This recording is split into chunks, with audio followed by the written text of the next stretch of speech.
Salve galera, Carlos aqui, e esse é o episódio 2 da série sobre a minha experiência na Legião Estrangeira Francesa. Se no primeiro vídeo eu falei da chegada e da seleção, hoje eu vou falar da parte que todo mundo mais tem curiosidade, a famosa Gestapo, a entrevista psicológica e um momento que decide se você vai embora ou se sua vida vai mudar de vez. A Gestapo, sem exagero, é a parte mais tensa de todo o processo. Desde o começo já é aquele clima meio bizarro, um silêncio, ninguém conversando, disciplina total. E o prédio é escuro, é frio e parece que pelo jeito é proposital. Você entra sabendo que ali não é um teste físico, mas sim um teste de cabeça. E no meu caso eu pedi para fazer entrevista em inglês, já que eu sou fluente. E eles aceitaram, né? Mas independente do idioma, o objetivo é sempre o mesmo, que vai ser investigar a sua vida inteira. E eles vão pedir, basicamente, o nome de todas as escolas que você já estudou, todos os trabalhos que você já teve, data de entrada e saída, data do nascimento do seu pai, da sua mãe. É informação infinita, mano. Tudo que os caras puder perguntar pra você, você vai ter que passar. E por isso é uma dica bem importante: não mintam.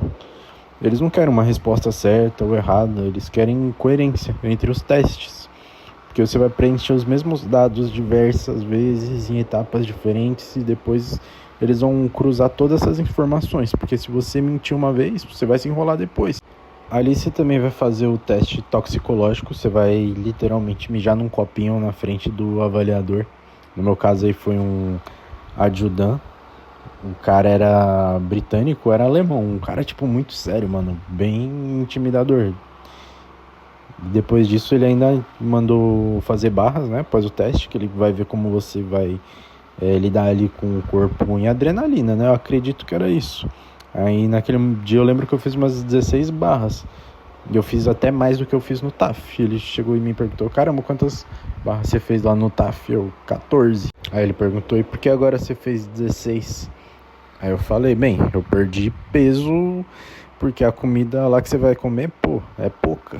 E os caras vão colocar um pinguinho de proteína ali e salada, velho. Vocês vão perder uns 3, 2, 4 quilos bem facilmente. Então, se preparam para perder peso, né? Então se preparem, porque a entrevista é longa e ele vai perguntar sobre a sua vida, relacionamento, por que você tá ali, o que você pensa de política. O cara vai perguntar tudo da sua vida. E eu fui meio mongol ali, ainda preenchi a prancheta lá errada. O cara fez eu ficar respondendo enquanto eu pagava flexão. Então eu fiz a entrevista no sanha, porque eu fui um bizonho. E pô, a gente conversou de muita coisa. Ele já falou que teve no Brasil. Começou a falar de política, eu percebi que ele era mais assim de direita, e eu comecei a entrar na onda dele. Mas tipo, isso é uma coisa bem pessoal. Acho que vai de avaliador para avaliador e nenhum pensa igual. Então tentem ser o mais neutro possível, porque é essa característica que a Legião quer. Nenhum cara que vai ser muito contra os militares, nenhum cara que vai ser muito a favor da esquerda. Então busquem sempre ele mostrar uma neutralidade política, que é justamente isso que eles querem. E não pensem em inventar uma coisa. Se vocês estão lá por um motivo, expliquem que é por esse motivo mesmo. Não vem falar, que é meu sonho ser militar. Se você tá lá pelo dinheiro, você fala. Porque eles querem o cara que vai ficar lá e não vai desertar. Esse é o perfil de militar que eles querem. Eles querem o cara que vai ficar na Legião e não vai sair. E no meu caso especificamente eu falei que eu já tentei de tudo. Tentei passar em concurso aqui no Brasil e não passei, mesmo estudando. No alistamento militar eu não passei também por morar em São Paulo e ter dado excesso de contingente. Então se você tem um motivo para estar lá, fala esse motivo e pronto. Se você tem filho, fala que você tem filho. Se você não tem filho também, não mente. E se você namora, fala a verdade. Até porque depois também vão pegar seu celular e vão olhar suas conversas ali, suas mensagens, vão olhar sua galeria. Então tenham isso em mente aí, vão preparado com isso na cabeça. E no final ali da entrevista, o clima já mudou todo. O cara já foi, tipo, mal educado comigo, desejou boa sorte e depois me dispensou. Aí no dia seguinte, né, eu passei com o psicólogo e ele, pra minha surpresa, ele tinha servido lá no segundo rap, que é pra onde eu falei que eu queria ir. Inicialmente eu queria ir pro segundo rap, mas acabou que eu fui pro primeiro rec, pra cavalaria. E ele tava lá já fazia anos. Ele era adjudante também, ele tava há anos lá no segundo rap. Ele perguntou o motivo, por que você quer ir pro 2 rap? Eu falei, quero ser GCP, que é do grupamento Comando Paraquedista. E citei, né, o Sunnis Rapman, que era um cara que eu seguia no Instagram, o ex-legionário e tal. Ele, pô, você conhece o Sunnis Rapman? Aí eu conheço. Ele, caramba, ele serviu comigo. E pra ele ver essa veracidade do que eu tava falando, ele me perguntou o que o Sunnis tá fazendo hoje em dia. E como eu segui o cara no Instagram mesmo e não tava mentindo, eu falei, pô, hoje em dia ele tá na polícia municipal da França. Aí ele, você lembra a cidade? Aí depois eu falei lá a cidade e, pô, bateu. E a gente começou a trocar maior papo ali do segundo rap. E depois ele perguntou pra mim, qual a sua segunda opção de regimento? Aí eu falei, primeiro geni. Ele, por quê? Eu quero ser mergulhador de combate se eu não conseguir ser comando paraquedista. Aí, beleza. E a terceira opção? Primeiro rec, tá, mas beleza, por que o primeiro rec? Aí eu quero ir pro quarto esquadrão, reconhecimento e intervenção. Aí ele, ótimo. E é importante que vocês conheçam os regimentos, conheçam o que você vai querer fazer lá, os cursos que você quer fazer. Quero ser atirador de precisão, quero fazer o curso de comandos, tem vários cursos na Legião. Você vai ter que procurar uma especialidade e trabalhar dentro dessa especialidade lá dentro.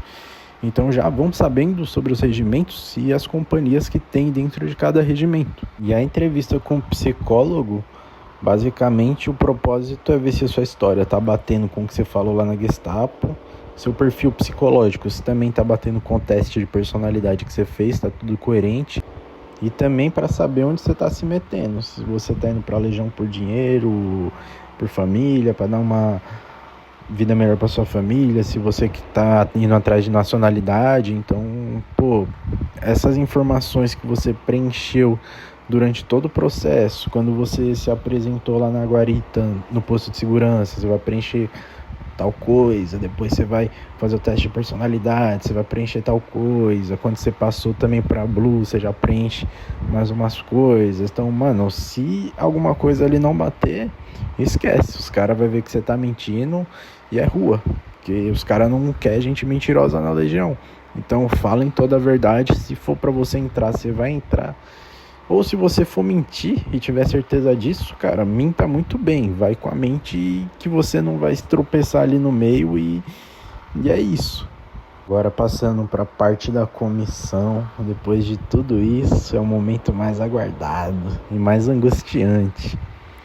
Todo mundo com a mochila pronta, vai tocar a sirene, ninguém falando nada. Daqui a pouco vai chegar um major, vai sair com uma pastinha lá na mão, aí vai puxar a lista e começa a chamar o nome da galera. E aí quando chama seu nome, você já vai soltar aquele grito de felicidade. Engagé volontaire, fulano de tal, a vos ordem, major. Você grita com força, grita com toda essa alma, mano. Porque se também seu nome não ser chamado, é rua, meu filho. E nesse dia, nessa comissão, os 5 brasileiros que estavam lá, todos passaram. E aí a gente tem meus camaradas aí que passaram na comissão comigo. A gente tinha o Aguiar, que era o mais experiente militarmente. 8 anos de exército brasileiro, o cara casca grossa no físico. E o cara sempre tava de bom humor, mesmo nas piores situações. A gente também tem o Almeida aí, que era meu irmão de farda e é até hoje. Ex-paraquedista, PQD maluco aí do exército brasileiro. Tinha também o Nunésio, que veio com ele, né? Os dois eram melhores amigos ali de infância. E no mesmo caso que aconteceu comigo, aconteceu com o Nunésio. Ele nunca conseguiu servir no Brasil e ele acabou entrando para a Legião Estrangeira justamente para poder estar entrando pro exército. E também tinha o Willy, do Amapá. Ele era cabo de comunicações do Exército Brasileiro, tinha 8 anos de serviço. Foi ele que foi comigo lá no hospital, que também tinha reprovado no eletrocardiograma. E ele já teve contato com a Legião antes. Ele servia ali na fronteira ali com a Guiana e participou já de treinamento conjunto, fez o teste, o estágio Jaguar. O cara era casca grossa. E tinha eu também, bizonho, que tava lá, nunca tinha servido, queria muito servir, vindo de 9 meses de contrato de navio de cruzeiro, cansado, nem peguei férias. E éramos 5 brasileiros com 5 histórias completamente diferentes e todo mundo achando que o mais difícil já tinha passado. E aí, passando na comissão, a ralação já começa, já chega um caporal-chefe ali responsável, já bota a gente pra ralar e começa flexão, agachamento abdominal com a mochila. Os caras botam a gente pra ralar até o braço querer cair. E depois disso a gente acaba indo lá no foyer, né, pegar a farda, a gente raspa a cabeça e oficialmente a gente vira ruge. E a partir daí que uma coisa fique bem clara, cuida do seu material como se fosse sua vida. Tem um pessoal que vai roubar seu material, você vai ajeitar de um jeito, tem posição certa, tem ordem certa, jeito certo. Onde a gente tava lá no foyer organizando, um camarada lá brasileiro organizou as paradas do jeito errado lá. Só chegou o caporal-chefe, mano. Só deu-lhe um tapão bem na... Foi engraçado, todo mundo segurando pra não rir. Ele, mano, o caporal-chefe, se rir vai tomar também, vixe. Todo mundo ficou em silêncio. E ali é o período mais livre, né? Quando a gente passa pra Ruge, então a gente vai ter muito tempo. Porque depois a gente não vai mandar mais em ninguém, que enquanto a gente é Ruge, a gente manda nos Blue. A gente controla o tempo de banho deles, a organização do dormitório, a limpeza e deixa tudo pronto para a inspeção. E normalmente é um francofono que apresenta o dormitório para o caporal-chefe. E teve uma vez que o francofono ficou com medo de apresentar e sobrou para mim, mano. Eu só apresentei. Tinha quase tudo certo, só o espelho que estava sujo. A gente não foi punido, mas a gente limpou imediatamente. E ali você aprende que qualquer detalhe pequeno vira um problema grande. Como ruge, a gente também começa a fazer o famoso Courvet Cartier, que é limpeza, basicamente. Eles enfileiram todo mundo e a gente sai pelo regimento catando bituca de cigarro ou qualquer lixo que tenha no chão. E não é só sobre limpeza, é sobre disciplina. Também começam as guardas durante a noite, normalmente fica ali fazendo 1 hora e meia, 2 horas. E inspeção de quarto, e a sua rotina de legionário começa ali, e só vai acabar no fim do contrato, ou quando você vira caporal, que aí você passa a supervisionar a galera que tá fazendo isso. E antes de receber o contrato de 5 anos, tinha só mais uma última exigência, que é a gente memorizar o código de honra do legionário, e não era para decorar mais ou menos, era para você saber de cor. Muita gente, igual eu, aproveitava a guarda à noite para ficar pegando papel, lendo, repetindo, fazia isso o dia inteiro, para poder entrar na cabeça e você memorizar. E daí a gente faz aquela cerimônia toda, chega o major, a gente vai lá no Museu da Legião, pega o contrato, e a partir daí seus 5 anos aí como legionário começam, isso se você aguentar até o final. E fora isso, como Ruge, vocês estão lá também para esperar as coisas administrativas e também para esperar o resultado de alguns exames, porque vocês ainda vão fazer exame de sangue e alguns exames de raio-x, entre outros exames que vocês vão fazer. E basicamente é isso, a Legião não testa só seu físico, vai testar sua cabeça, sua disciplina, atenção nos detalhes, e mesmo assim, aquilo ainda era só o começo. No próximo episódio eu vou contar aí como foi nossa chegada em Castelnaudary e o início da Ferme, onde muita gente já começa a quebrar e querer voltar para casa. Se vocês curtiram, se inscrevam, deixem o like.